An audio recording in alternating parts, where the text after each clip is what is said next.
Mabingwa wa dunia wana Blue Chelsea wamepoteza mechi 4 mfululizo, 2 zikiwemo za ligi kuu ya Uingereza.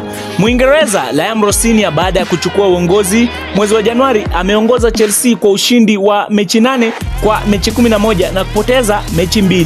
Wachezaji wa Chelsea hawakuridhishwa na bodi ya Chelsea kutengana na kocha Muitaliano Enzo Maresca.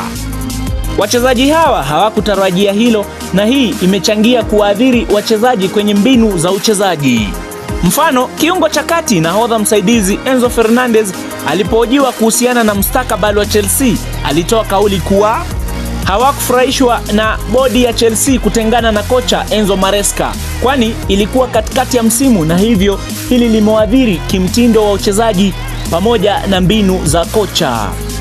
Licha ya kuwa na matokeo hasi, wana Blue hawa mshambuliaji wao Joao Pedro amefunga magoli 14. Mfumaniaji nyavu huyu kwenye mashindano yote kwa ujumla ana magoli 17.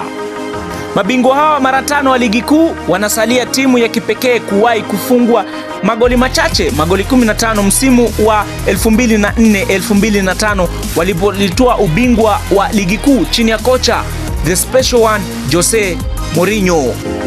Chelsea wamesalia na mchongoma mbele yao, mechi 7 walizosalia nazo zikiwemo watavana na Manchester City wakiwa nyumbani Stamford, tena wawaalike Manchester United huko Stamford Bridge, baadaye waalikwe na Brighton, kisha wakipiga dhidi ya Nottingham Forest, tena waalikwe na Liverpool ugani Anfield. Mkondo wa kwanza Estevao Willian aliwafungia Chelsea goli la ushindi.